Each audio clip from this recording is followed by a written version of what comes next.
дорогие гости моего канала, влюбленные и любимые, а также те, кто стремится к любви и надеется на встречу с этим прекрасным ощущением жизни. Приветствую вас на канале психолога Юрия Томина «Классики любви. Популярная психология любви и брака». В предыдущем видео мы постарались определить главное содержание любви, центр притяжения всех романтических переживаний влюбленных. Мы установили, что в глубинах любви скрываются процессы преображения нашего «я», активизируемые энергиями страсти и интимности. Теперь, наметив эти три точки сборки, мы продолжим наполнение пирамиды знания о любви, исследуя ее довольно холмистую территорию с двумя заоблачными вершинами – влюбленность и любовь. В этой мини-лекции мы рассмотрим динамику любви, ее столкновение с реальностью и представление о зрелой любви. Соответственно, лекция состоит из трех тематических блоков: периоды любви, вторжение реальности, зрелая любовь. Начнем с размышлений над вопросом, который где-то 200 лет назад в гостиных Милана начал мучить Стендаля, переполненного впечатлениями от салонных обсуждений все новых безумных историй любви. 37-летнего ветерана русской кампании Наполеона, начинающего писателя. Существует ли какой-нибудь общий закон, устанавливающий различные стадии любви? Задумывался Стендаль. Периоды любви. Стендаля постоянно записывают в ряды классификаторов различных видов любви. На самом деле, его главным открытием является выделение в динамике любви 7 закономерных стадий. Относительно 4 видов любви Стендаля – любовь-страсть, любовь-влечение, любовь-вожделение, любовь-тщеславие – он сам говорит, что вполне возможно допустить 8 или 10 разновидностей ее. Но различия в номенклатуре ничего не меняют в дальнейших рассуждениях. Тем не менее, следует отметить, что в этой нестройной классификации присутствуют две яркие противоположности: любовь-страсть, как проявление жертвенной стихийной любви нежных и страстных душ, и любовь-влечение, как выражение любви формальной, обставленной правилами и приноравливающейся к интересам. Стендаль, считая любовь-страсть настоящей любовью, приступает к целенаправленному поиску какого-нибудь общего закона для установления различных стадий любви, несмотря на ее внезапность, сумасбродность и загадочность. К своему удивлению, в разнообразии наблюдаемых им любовных историй он обнаруживает цепочку этапов созревания нежных чувств, определяемых одними и теми же законами. Остальные же виды любви не скрывают в себе ничего глубокого и таинственного. Так, когда имеет место любовь-влечение, форматы любовной связи заданы сложившимися в определенном социальном слое нормами и правилами, а ее неизбежный антураж заранее известен обоим участникам отношений. В ней нет ничего непредвиденного для человека хорошего происхождения. Хотя любовь-влечение может быть изящнее настоящей любви, у нее есть один фатальный недостаток – это бедная любовь. Одним из практических следствий предпринятого им подробного и тщательного описания всех чувств, входящих в состав страсти, именуемой любовью, Стендаль считал возможность исцеляться от любви.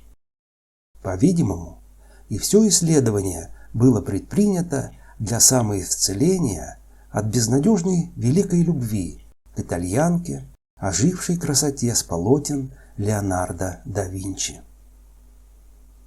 Рассмотрим детальнее 7 периодов настоящей любви по Стендалю.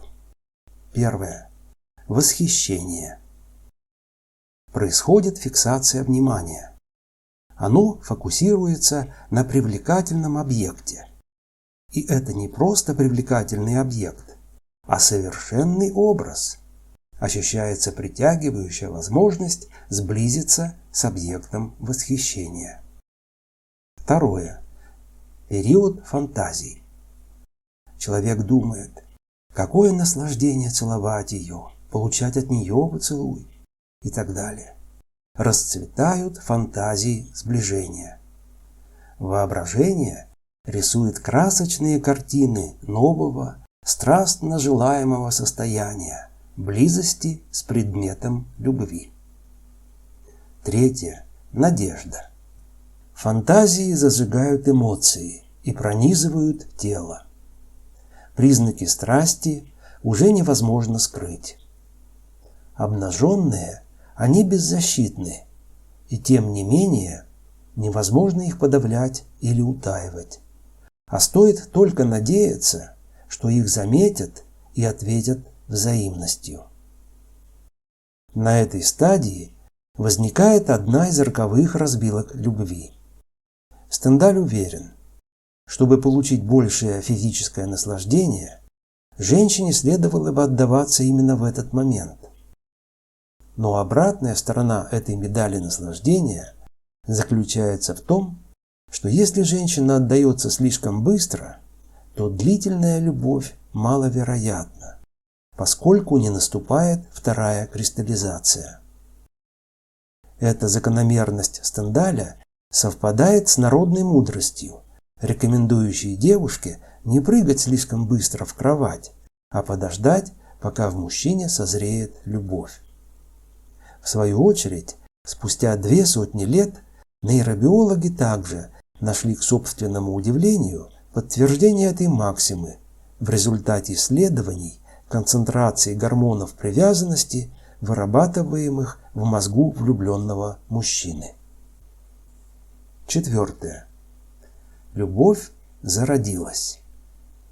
Если надежда не была напрасной и встретила ответное чувство, то она становится любовью. Ее нельзя ни с чем спутать.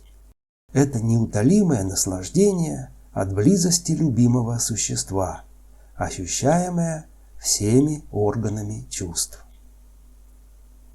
Пятое. Начинается первая кристаллизация. Кристаллизация – это выбранный Стендалем термин-метафора для обозначения особой деятельности ума, связывающей все испытываемые влюбленными наслаждения, а также красоты и совершенства мира с достоинствами объекта любви, независимо от того, являются ли они реальными или воображаемыми. Как говорит Стендаль, все прекрасное и высокое в мире привходит в красоту любимого существа. На кристаллизацию работает сама природа наслаждения. Если задаться вопросом, каким образом можно продолжительно испытывать и удерживать наслаждение от уже доступного объекта любви, то вслед за Стендалем нужно предположить, что необходимо постоянно открывать в нем все новые и новые достоинства или связывать с ним новые красоты мира. А здесь на выручку приходят фантазии и любовные мечтания, которые, по сути, безграничны. Следует отметить, что главный смысл метафоры кристаллизации не просто в уплотнении и отвердевании неких аморфных сущностей, а в преображении вещей до такой степени, что их невозможно узнать.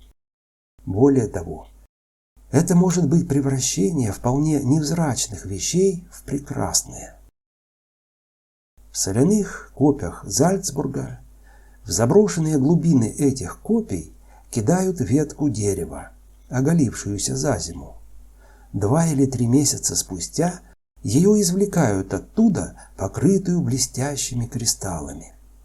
даже самые маленькие веточки, не больше лапки синицы, украшены бесчисленным множеством подвижных и ослепительных алмазов. Прежнюю ветку невозможно узнать. Подобным образом, в воображении влюбленного и заурядная женщина превращается в исключительное существо. 6. Рождается сомнение.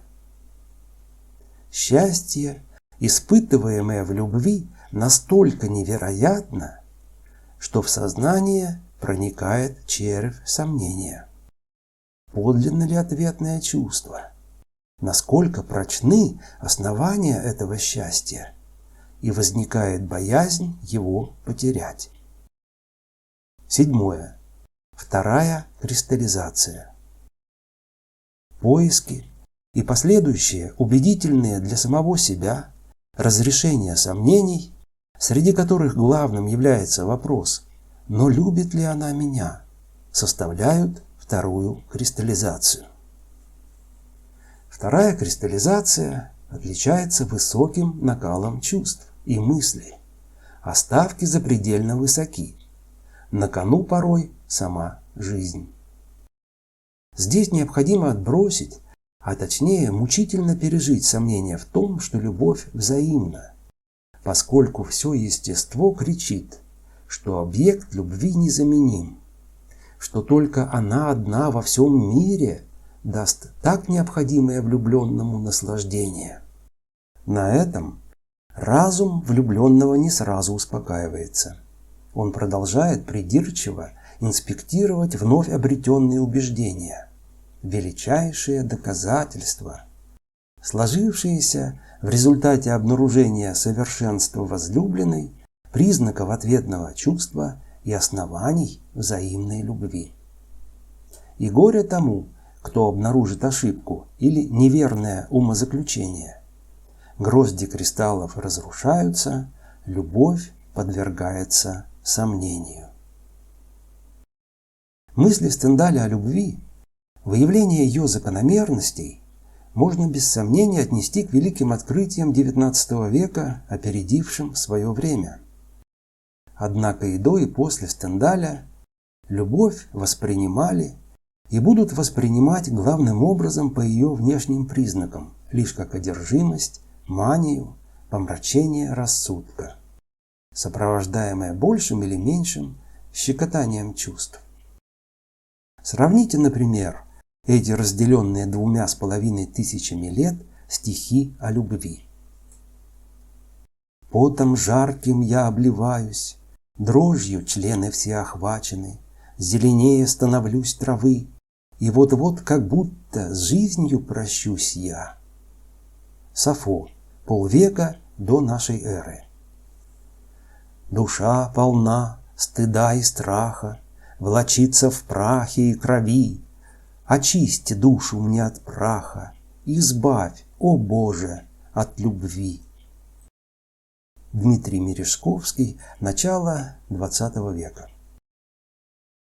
Стендаль разглядел в любви сложное взаимодействие восторга страсти, смятения чувств и терзаний разума, а также выявил закономерности их кристаллизации в любовь. Он был убежден в том, что всякая любовь, которую случается наблюдать на земле, рождается, живет и умирает, или возвышается до бессмертия, следуя одним и тем же законам.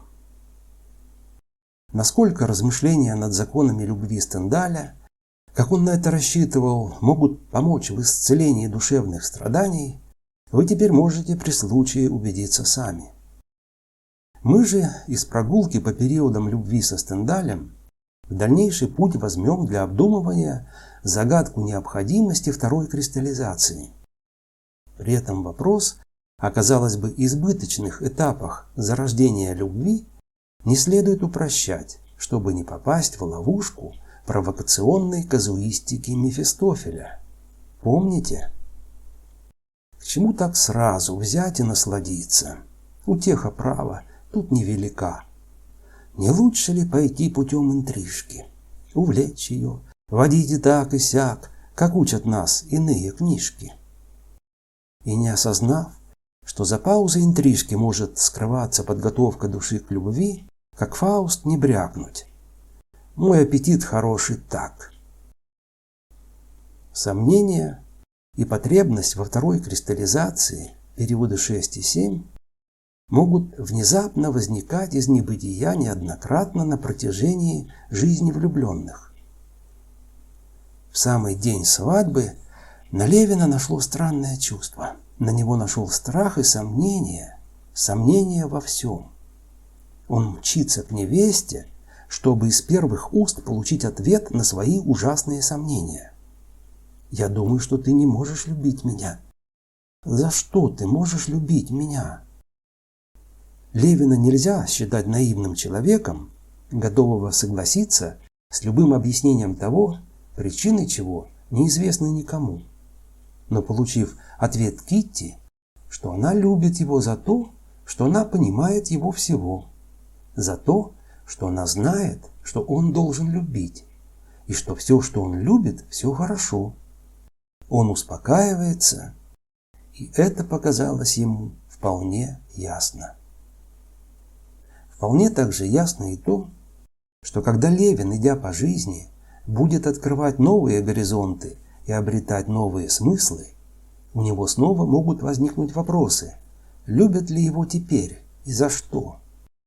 Задаст ли он опять вопросы своей жене или сам прочтет ответы в ее глазах и жестах? Сможет ли Китти уже в других обстоятельствах дать ему явные или неявные уверения в том, что она понимает его всего? Или же эта счастливая семья станет несчастлива по-своему, как проницательно определил такую возможность Лев Толстой в романе «Анна Каренина».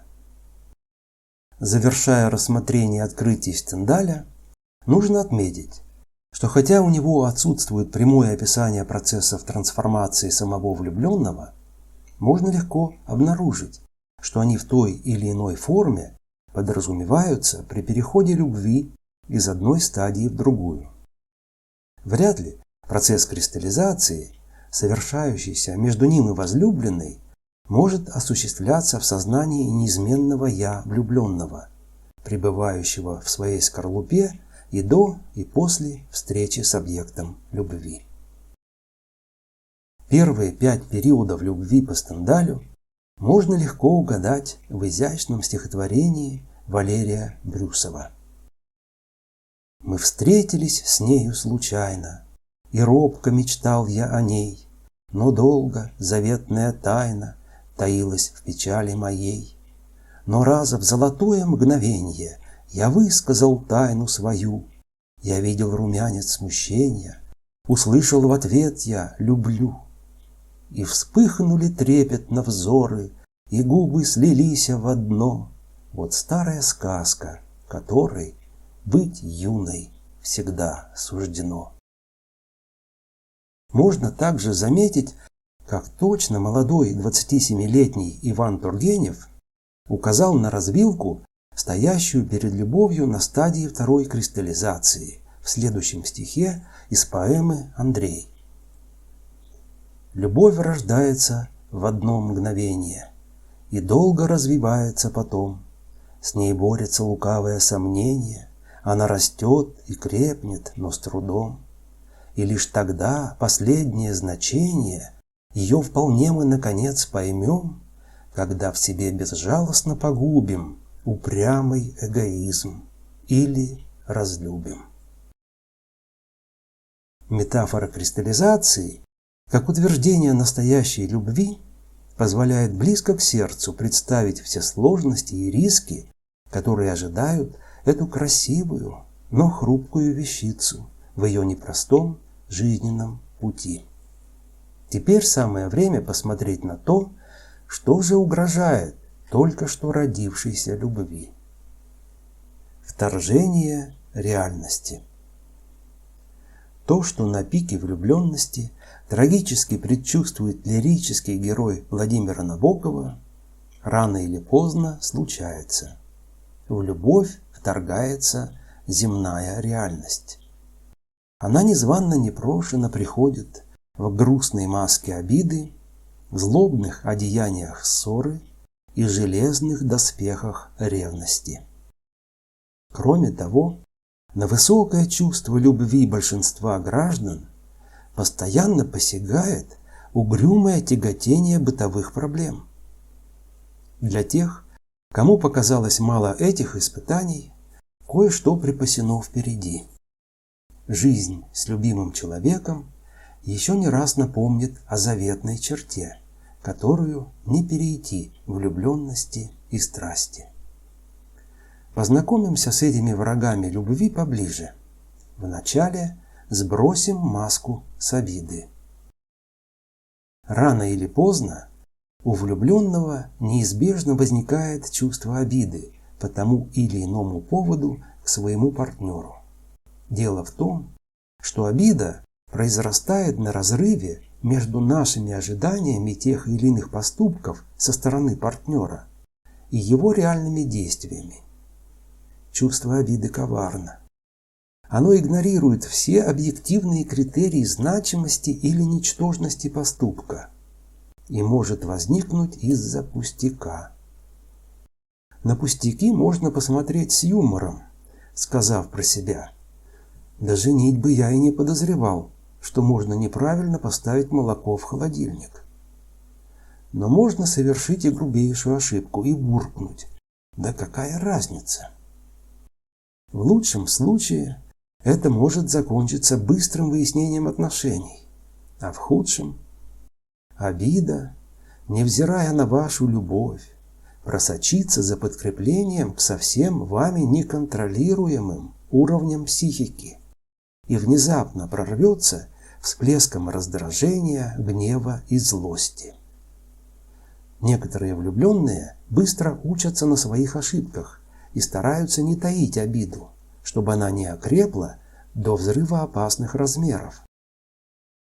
А более продвинутые начинают вовсе ее избегать, серьезно занявшись повышением уровня своего эмоционального интеллекта. Обида сигнализирует в частности о том, что ваше понимание партнера недостаточно. Вам следует признать, что первое впечатление было поверхностным, и с удовольствием обнаружить большой объем интересной и творческой работы по более глубокому узнаванию вашего партнера. Причина ссоры, как правило, более основательна, чем у обиды. В ссоре может не быть бурных всплесков гнева, она может тянуться продолжительное время. Эта неприятная реальность отношений и любви достаточно хорошо известна психологам и изучена в рамках такой дисциплины, как конфликтология. Семейный конфликт – это маленькая война, а поле боя – столкновение противоположно направленных целей, интересов, позиций. Мы более детально рассмотрим конфликты в передаче «Обуздание конфликтов». А пока предлагаем самостоятельно поразмышлять над 5 возможными способами разрешения любовного конфликта: уклонение, доминирование, сотрудничество, приспособление, компромисс. Взяв для примера какой-нибудь реальный случай, в котором оказался один из ваших друзей. При этом нужно помнить, что любой конфликт имеет позитивный вариант разрешения. Более того, мобилизует ресурсы креативности для развития отношений и оживляет страсть. Предотвращение же ссор связано, с одной стороны, с освоением навыков разрешения конфликтов, с другой – с углублением интимности в таких компонентах, как доверие, уважение, осознание общих ценностей. Ревность вспыхивает из-за дисбаланса доверия и чувства принадлежности. Одного слишком мало, а другое плещется через край.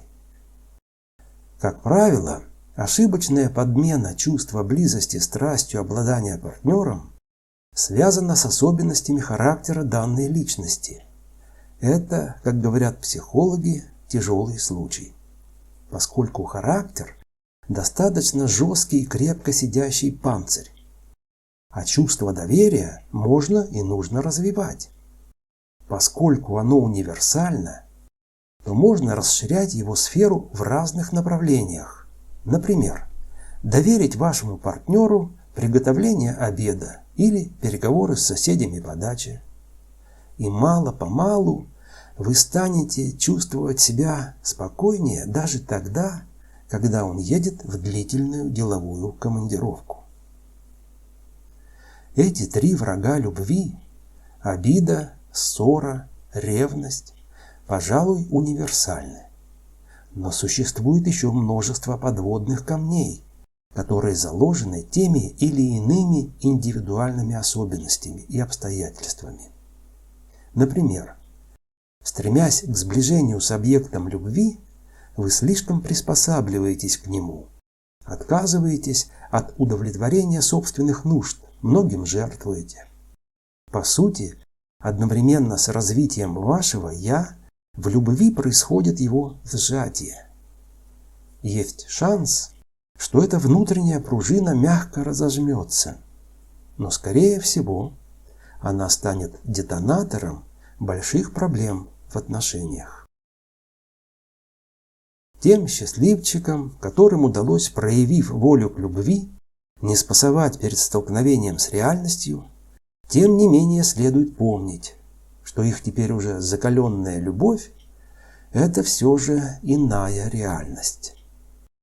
Можно, конечно, считать и наоборот, что реальность – это любовь, а действительность – это что-то потустороннее. Но в любом случае нужно быть начеку. Перейдем теперь к рассмотрению следующего этапа развития отношений любви, который в психологии называют зрелая любовь. Зрелая любовь. Пройдя неистовый этап зарождения и испытания реальностью, любовь вступает в свой новый этап зрелой любви. Его можно назвать сбалансированным этапом любви, стадией проверенного романтизма, настоящей устойчивой любовью, совершенной любовью. Все составляющие любви – страсть, интимность, воля и осознанность – присутствуют в жизни любящих в гармоничном сочетании. Так подсказывает логика наших размышлений о закономерностях любви. Но здесь нам сложнее иллюстрировать рассудочные соображения поэтическими откровениями или апеллировать к убедительной статистике счастливых пар. Не мудрено, скажет вдумчивый слушатель. Это все выглядит как слишком идеализированная модель любви. Так оно и есть. В действительности все 4 составляющие любви слишком сложны, внутренне противоречивы и парадоксальны. В этом нам и предстоит разбираться в дальнейшем. Но теперь, имея идеальную модель любви, мы твердо знаем, что должны уделять внимание каждой из них и по возможности стремиться к их сбалансированности. Например, говоря об осознанности в любви, мы понимаем, что можем лишь стараться приблизиться к этому, и то, если будем проявлять усердие, борясь, скажем, с упрямым эгоизмом. Скепсиса здесь не занимать. Так Ортега и Гассет считал, что разум и свобода представляют собой лишь тонкую оболочку нашего бытия, которое само по себе неразумно и не свободно. Даже идеи мы получаем уже готовыми и сложившимися в темных бездонных глубинах подсознания. Между тем, влюбленность и зрелая любовь заметно различаются степенью произвольности в выражении чувств и поступков по отношению к партнеру. Конечно, нельзя сказать, что в зрелой любви присутствует лишь рациональный выбор тех или иных проявлений чувств. акт воли здесь не является следствием решения холодного разума.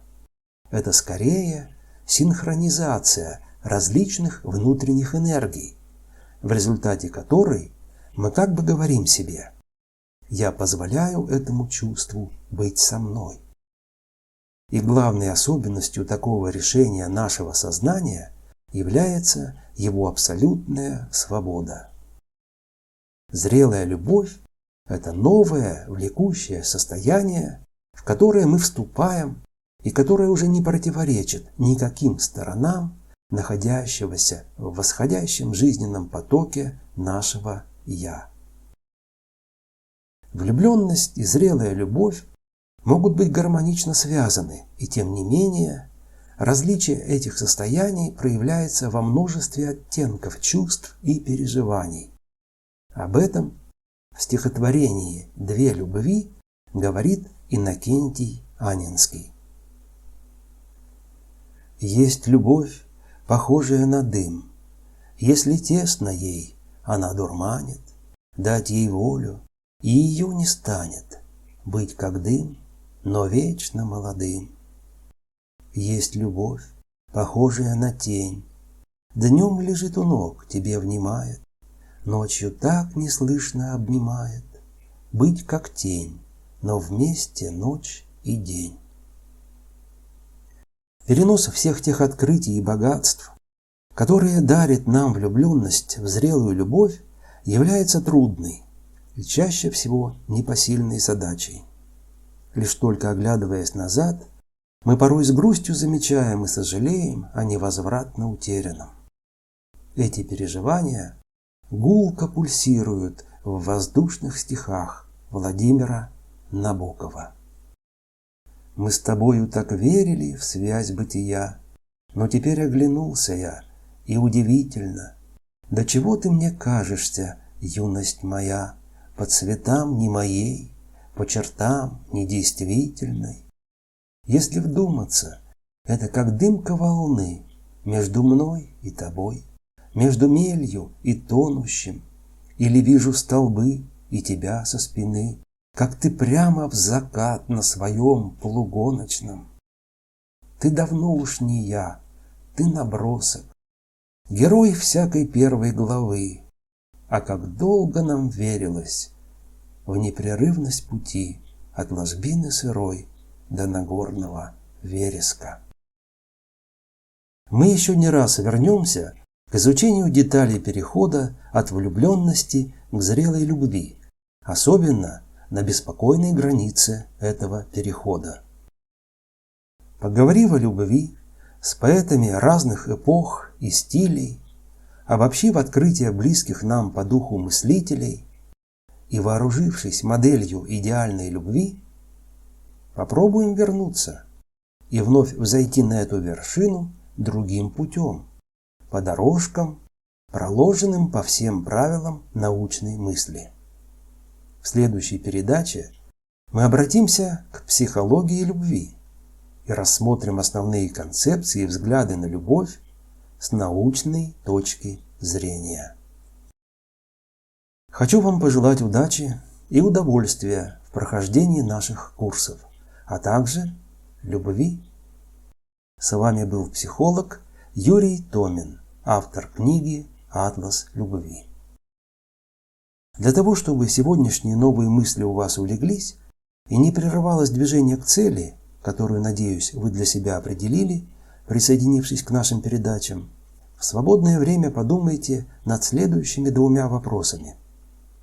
Могли бы вы, вслед за Тургеневым, который говорил о борьбе с упрямым эгоизмом, указать на другие негативные внутренние силы, препятствующие кристаллизации любви? Какую стратегию решения конфликтов вы предпочитаете? Компромисс или сотрудничество? А какую стратегию чаще выбирает ваш партнер?